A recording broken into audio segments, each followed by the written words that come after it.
Aquí estamos con Daniel Vega, rector de la Universidad Nacional del Sur, para conversar respecto de la situación de las universidades y la del Sur en particular. ¿Cómo andas? Gracias por acercarte.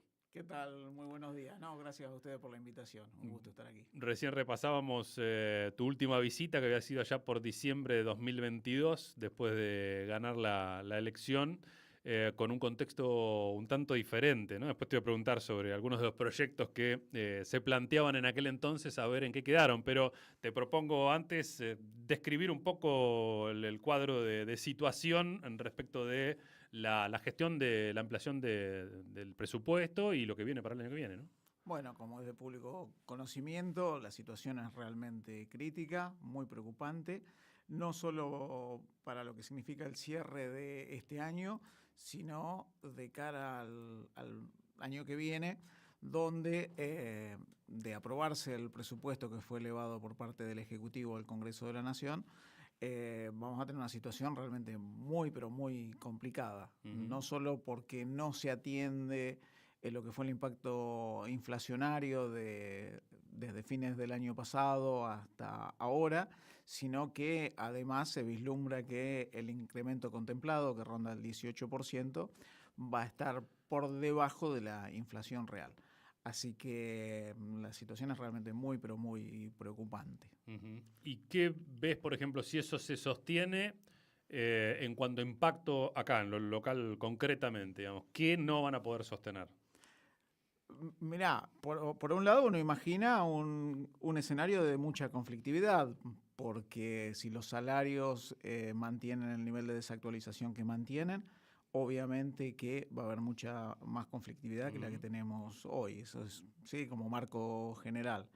Pero además sí, los gastos de funcionamiento no han sido actualizados en función de las necesidades reales del sistema y lo que seguramente va a suceder es que esto va a impactar en la calidad educativa. Sin duda, si uno no tiene los insumos para hacer las prácticas de laboratorio, si nuestros chicos no pueden hacer las actividades de campo, si tenemos menos acceso a los centros sanitarios o menos insumos, claramente la calidad de profesionales que vamos a formar van a salir con muchas menos herramientas y el precio de eso lo va a pagar el conjunto de la sociedad.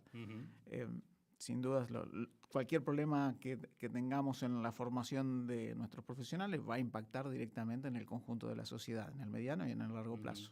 Esto de los gastos de funcionamiento fue el primer acuse de recibo, ¿no? En abril, en el marco de la primera gran movilización. Se anunció que había un acuerdo que era el 270%, ¿no? De incremento. 270%. ¿Qué significó eso y en qué efectivamente se está pagando como corresponde? Eso se está pagando como corresponde, pero ese 270, cuando uno se da cuenta de cuál es la inflación acumulada, quedó muy retrasado también. Con lo cual, si bien nosotros vamos a cerrar este año, en particular la UNS, con equilibrio presupuestario, porque nosotros habíamos hecho todas las previsiones y habíamos reducido sustancialmente diferentes tipos de gastos y compromisos que teníamos para este año, el año que viene va a ser un año muy complicado, muy complicado. Yo lo que vengo diciendo y que creo que es importante destacar, no es que sí, esta falta de presupuesto va a hacer que las universidades o nuestras escuelas se cierren.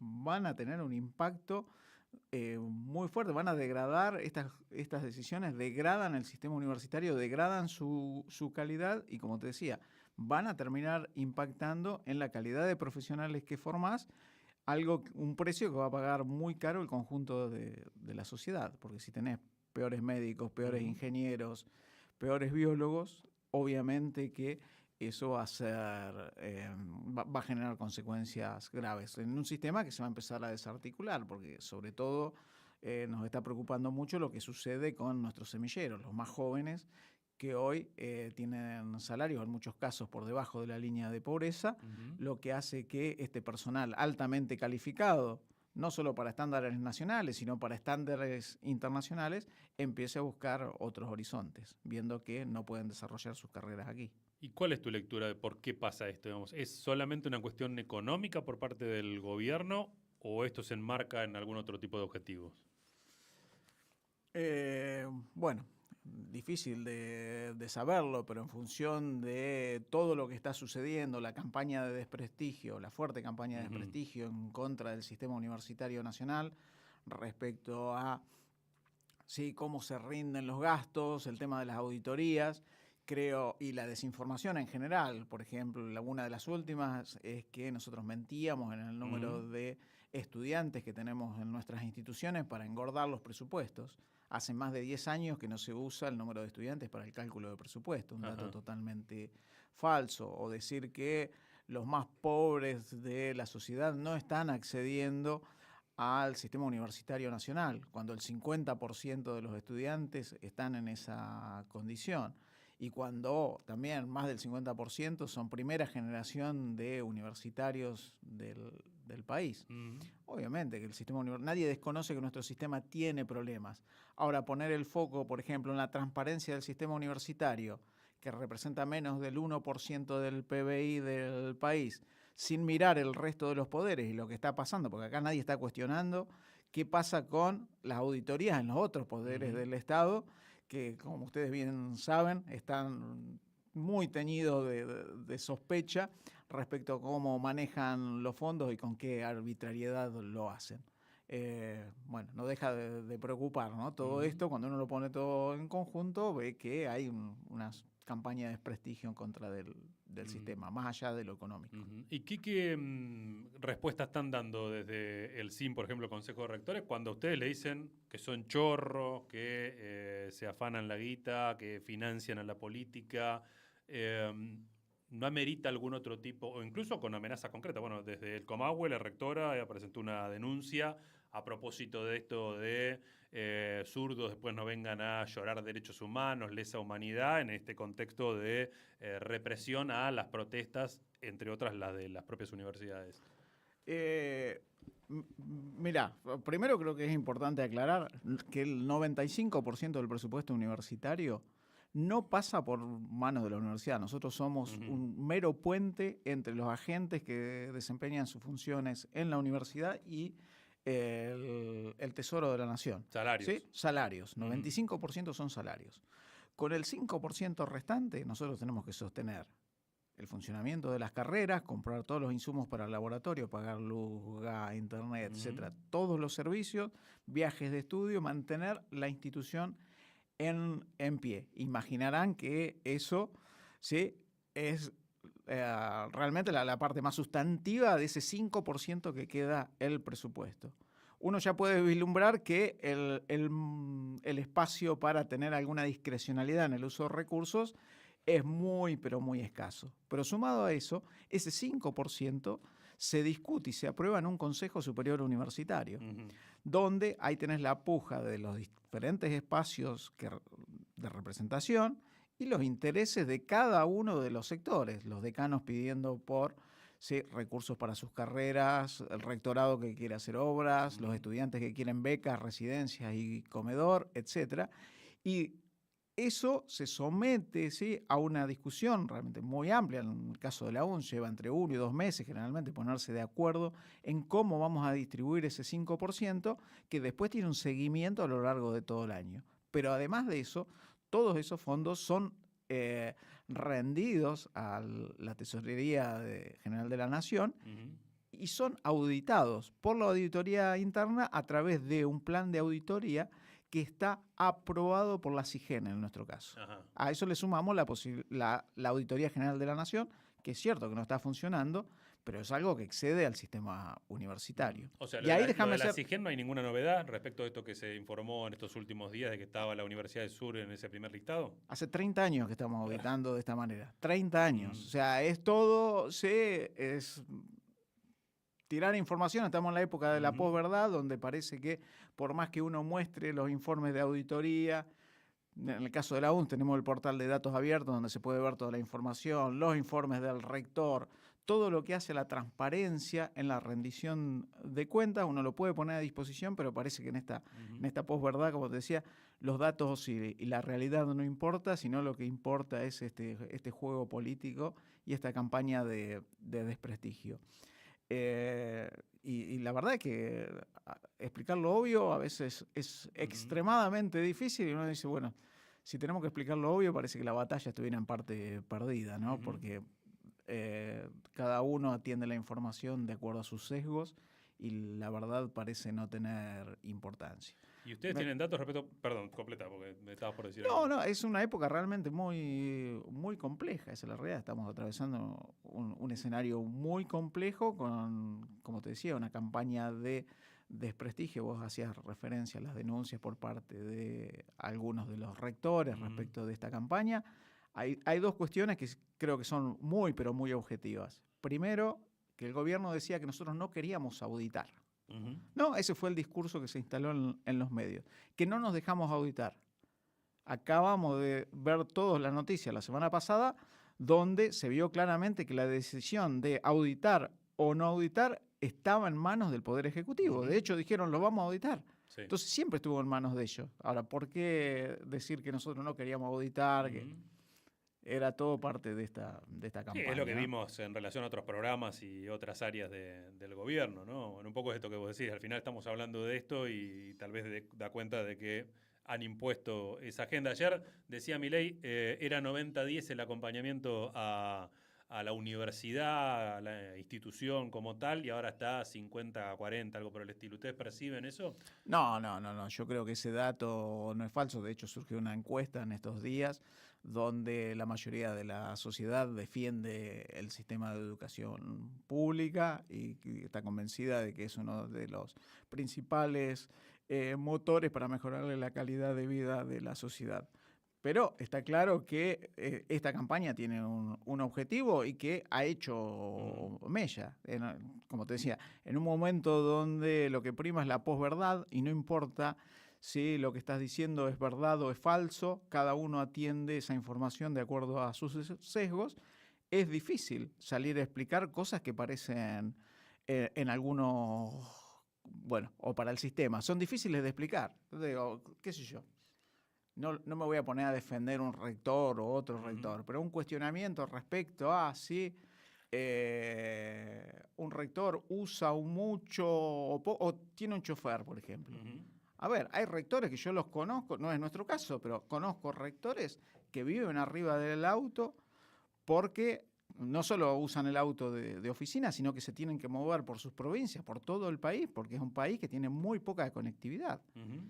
Y yo imagino que nadie quiere exponer a una situación de riesgo a un rector por estar muchas horas de su día arriba de un auto. Y bueno, son cosas que hoy están en discusión. Pero son cuestiones que vos, cuando tenés que salirlas a explicar eso que es, yo te diría que obvio, Ujú. bueno, ya perdiste parte de la discusión, Claro. ¿no? Ujú. Están escuchando a Daniel Vegas, el rector de la Universidad Nacional del Sur, respecto de cómo afecta a la calidad pedagógica y demás. Bueno, más allá de este colchón que vos planteás, permitió por lo menos este año sostener muchas de las actividades, ¿está ocurriendo o hay perspectivas de que impacte, por ejemplo, en los centros de investigación o en los propios docentes en cuanto a que empiecen a buscar otras alternativas laborales, como escuchamos en estos días en el Balseiro, en Bariloche o en algunas otras instancias, que en el exterior, por ejemplo, encuentran oportunidades mucho mejores desde el punto de vista salarial? Mirá, hoy el sistema universitario nacional y el científico tecnológico están atravesando una crisis sin precedentes en la historia. Ujú, Hoy el financiamiento para la función ciencia y técnica a través de lo que fue el Ministerio de Ciencia y Tecnología de la Nación es estrictamente cero.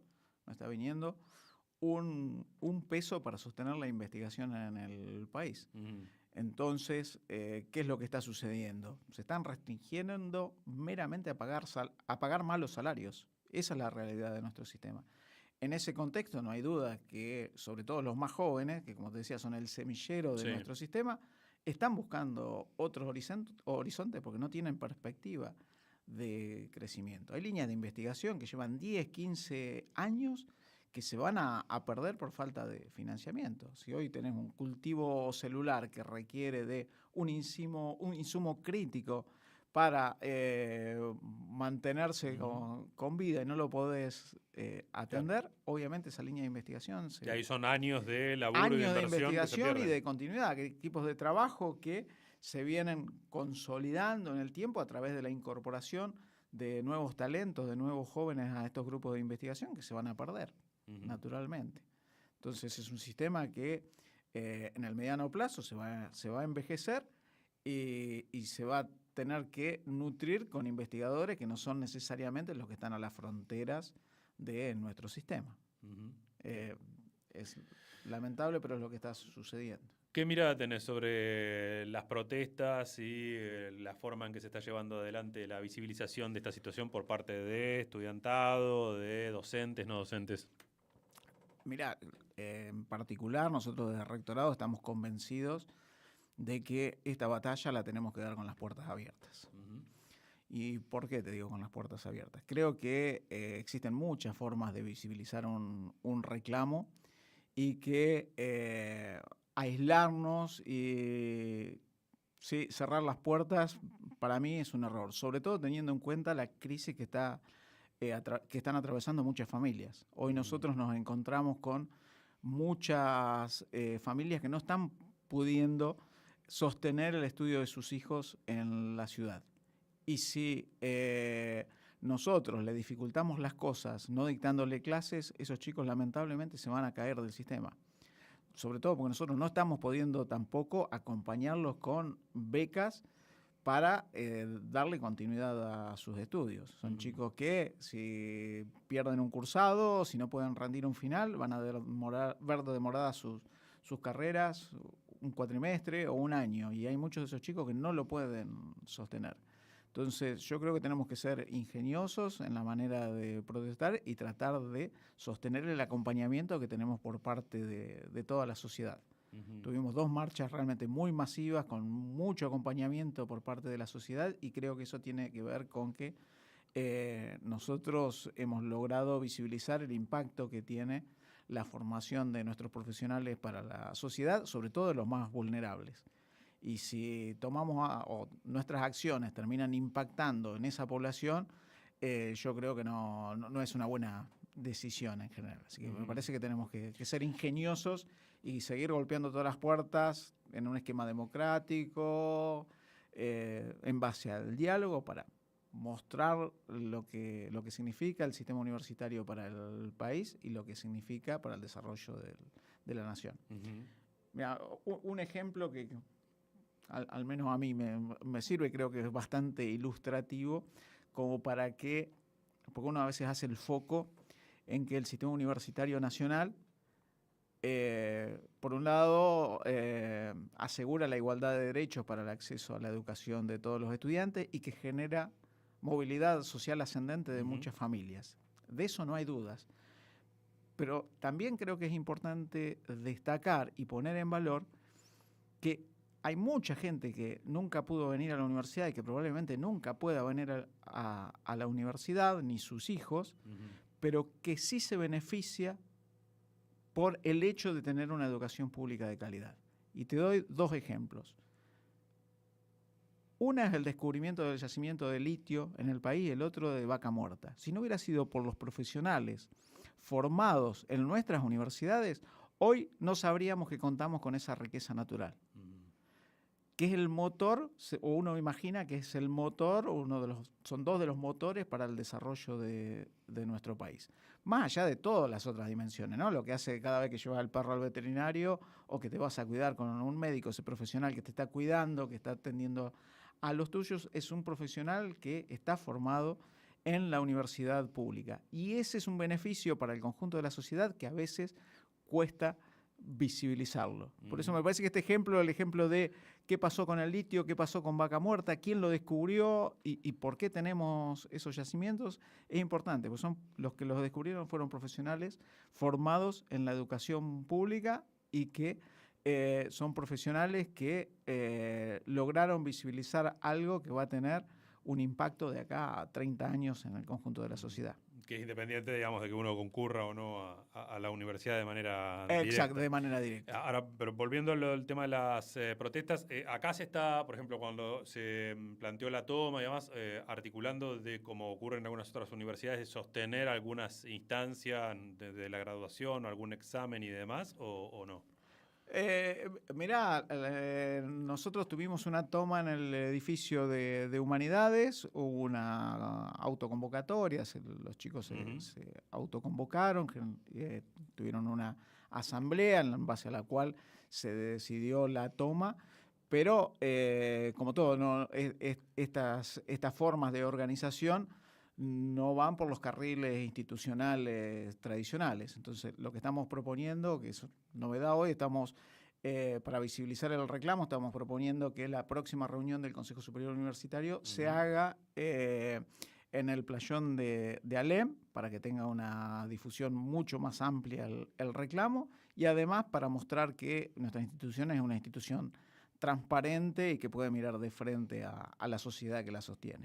¿Esto el miércoles? Esto el próximo miércoles. Próximo miércoles. Entendiendo que, de nuevo, con este posicionamiento, ¿no? Tratar de que las puertas de la institución estén abiertas, tratar de darle continuidad a los estudios de los más vulnerables del sistema, porque se nos caen, y tratar de darle continuidad también a la línea de investigación, que son críticas para el desarrollo del país. Hablabas de las becas recién que no estaban pudiendo cumplir. ¿Cuál es la situación? No podés mantener una actualización acorde a lo que ha sido la inflación. Los alquileres crecieron mucho más que lo que hemos nosotros podido actualizar. Las becas se han incrementado notablemente, los gastos en salud, en todo el sistema, y bueno, esto termina repercutiendo obviamente en la calidad de servicio que podemos ofrecer. ¿Y tienen datos de alumnos que hayan quedado en el camino en este último tiempo? Mirá, estamos haciendo el relevamiento ahora, no tenemos los datos confirmados, pero sí el boca a boca, lo que uno está escuchando, y los pedidos. Se han incrementado notablemente los pedidos en nuestra Secretaría de Bienestar Universitario.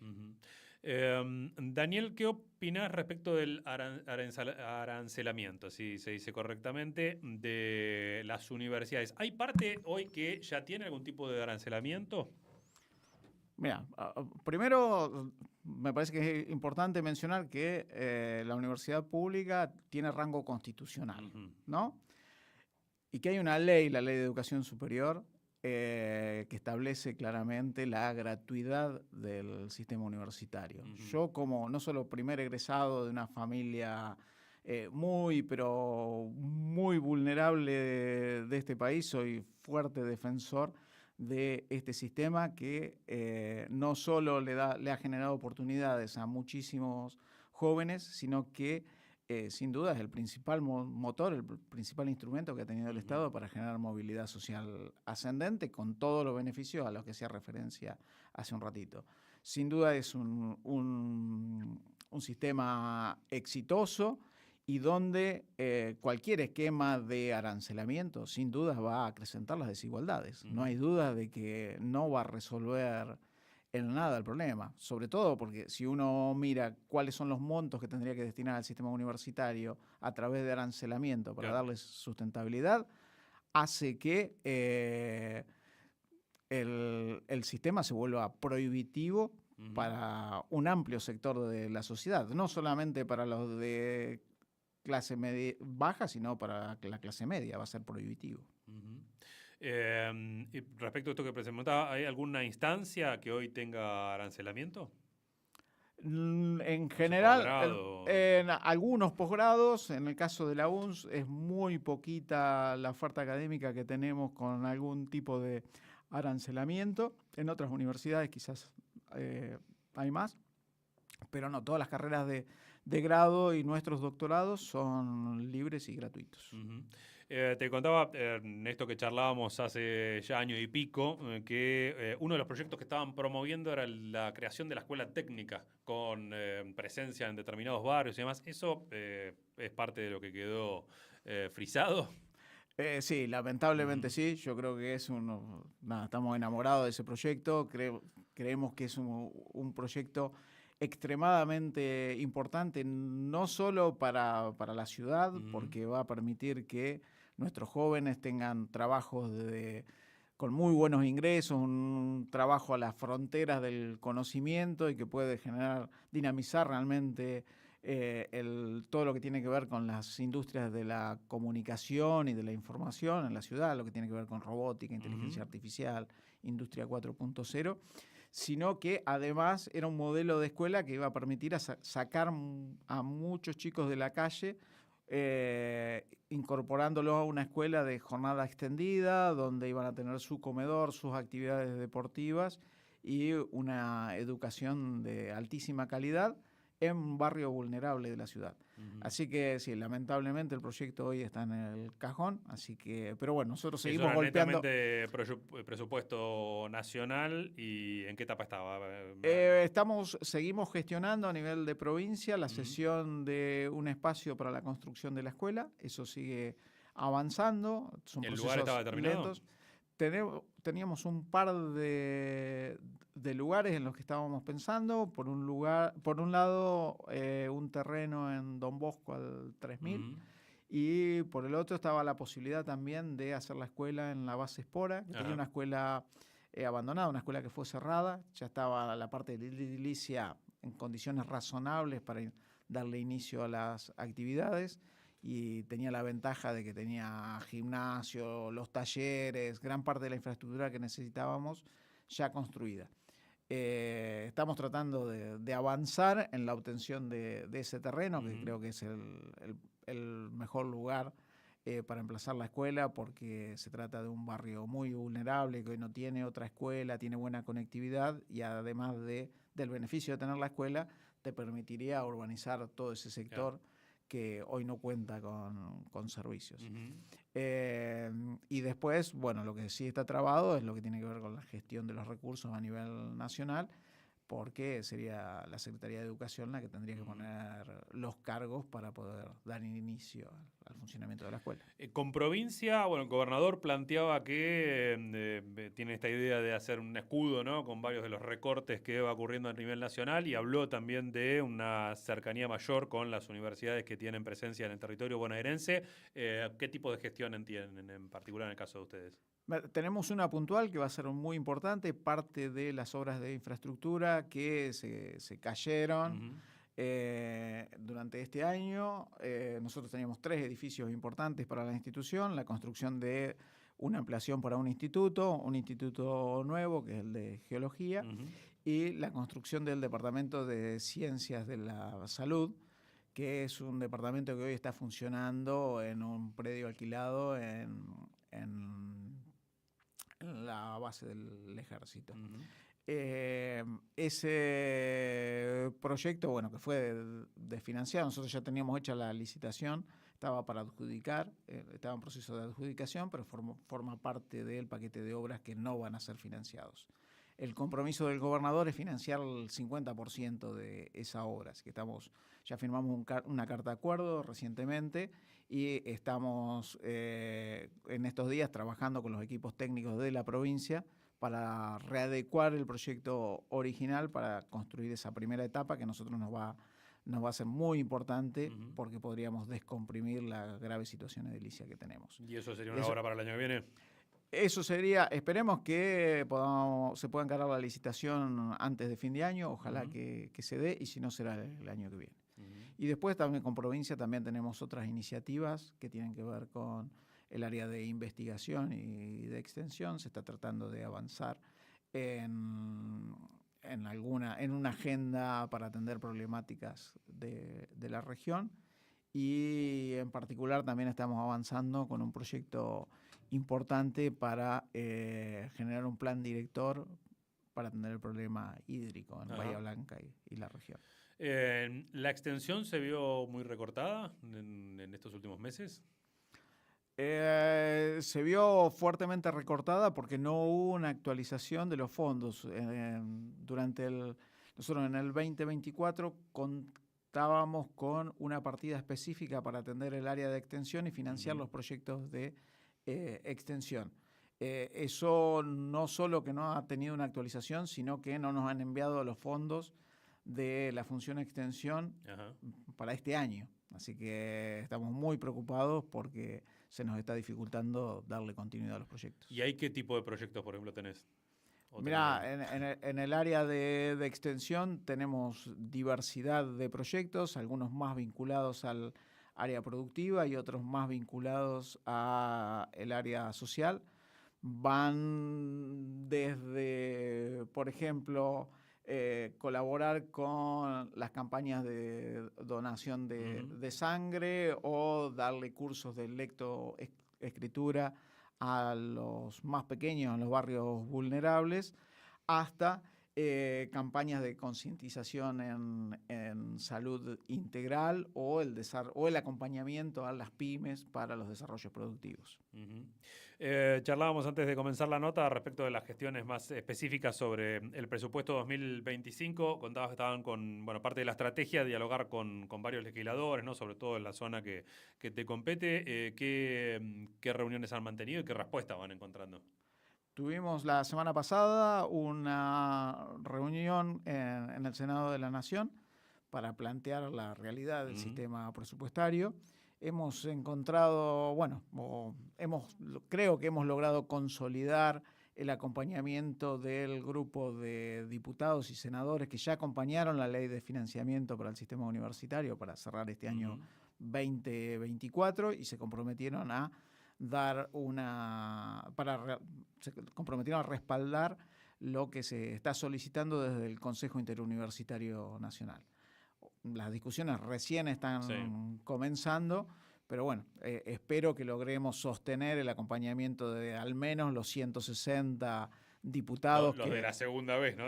Los de la segunda. La ratificación del veto, que son un montón de diputados, pero son muchísimos, son casi 2/3. Creo que es un número, para ponerlo por la positiva, claro. La verdad es que uno pone el foco en el veto, pero la realidad es que el sistema universitario logró un acompañamiento muy masivo de diputados. 160. El tema que tenía la amenaza del veto otra vez, seguramente. Y bueno, en el Senado nos había ido mejor, ¿no? Porque ahí sí se alcanzaron los 2/3. Así que esperemos que se pueda sostener ese acompañamiento, más allá de la posibilidad del veto que... Ahora, ¿y eso qué te parece, digamos, como herramienta de la democracia? Digamos, no parece, ¿no? A cualquier construcción que se termina haciendo desde lo legislativo con grandes mayorías, si esa es la respuesta. Bueno, tiene rango constitucional. Yo creo que es parte del juego y tenemos que, en el sistema democrático, acostumbrarnos a que esas son las reglas. No puede gustar más o menos, pero son las reglas de juego que tiene, con las que cuenta el presidente para... administrar el país. Así que, seguiremos trabajando para visibilizar el reclamo, que creemos que es justo y que lo que estamos defendiendo es ni más ni menos que el bienestar de la sociedad en general. Un par más de lo local, lo que fue las últimas semanas, la discusión en torno a las listas de La Libertad Avanza. Ustedes van camino a elecciones en el mes de noviembre, ¿no? Noviembre. Y estas listas que terminaron incorporando a personas que están condenadas a delitos gravísimos, que terminó cayendo toda la lista. Cayó toda la lista. Estamos hablando de La Libertad Avanza, ¿no? Después de lo que significó el escándalo, porque habían incorporado a estas 5 reclusos en las listas. Fue una situación realmente, para nosotros muy angustiante, porque nos puso en todos los medios, este escándalo nos puso en todos los medios nacionales. Muchos de los estudiantes que estaban en la lista se bajaron y a consecuencia de eso la mayoría de las listas, sobre todo en los departamentos, quedaron con muy pocos integrantes, con lo cual la mayoría de ellas se bajaron. Y en la última reunión del Consejo Superior no se le hizo lugar a un pedido que habían hecho desde La Libertad Avanza para modificar, para incorporar nueva gente. La persona que fue señalada como responsable del armado de esas listas o la sugerencia de esos nombres, el rol que cumplía en el penal, ¿eso depende de la universidad? ¿En el programa ese que trabajaba con internos? Una de las chicas que participó en el armado de la lista era la coordinadora del programa de educación en contexto de encierro. ¿Sí? ¿Y eso cómo se...? Renunció al cargo, ella renunció al cargo y ya no tiene vínculo con el programa. Y la otra, el tema de la obra social, porque ustedes lo plantearon en algún momento, que obviamente todo esto, la cuestión salarial, repercute directamente en las cuentas de la obra social de los trabajadores y trabajadoras de la universidad. ¿Cómo está eso? Mal hoy todo el sistema, en general, creo que todo el sistema de salud está atravesando una situación muy, pero muy angustiante y en particular las obras sociales universitarias. La inflación en salud estuvo muy por encima de la inflación promedio y eso impactó muy fuertemente en nuestras obras sociales. Sobre todo porque, bueno, además los salarios quedaron muy por debajo de la inflación promedio.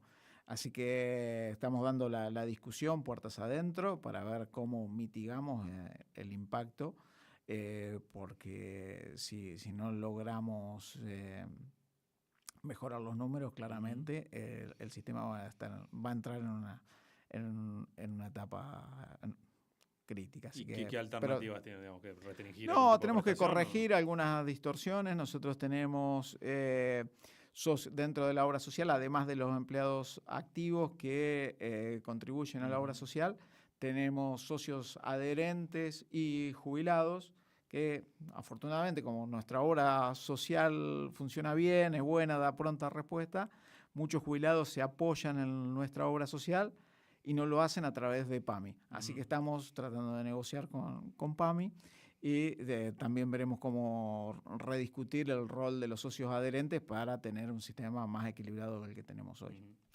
Daniel, de nuestra parte te agradecemos la visita, seguiremos conversando porque evidentemente esto es una discusión que va para largo y te dejo el cierre para como lo que quieras decir. No, muchísimas gracias. Muchísimas gracias por acompañar al sistema universitario en este momento tan difícil. Este fin de semana, no sé si habrán visto las noticias, pero la caída en el presupuesto para educación tuvo el recorte más significativo de los últimos 30 años y eso claramente pone en crisis a un sistema que nosotros entendemos que es un sistema que brinda una educación de calidad con estándares internacionales y que eso es en beneficio no de los propios egresados del sistema, sino en beneficio de toda la sociedad y que es algo que tenemos que defender de manera colectiva porque es una de las pocas cosas que tiene nuestro país que viene funcionando y bien desde hace décadas. Escucharon a Daniel Vega, el rector de la Universidad Nacional del Sur.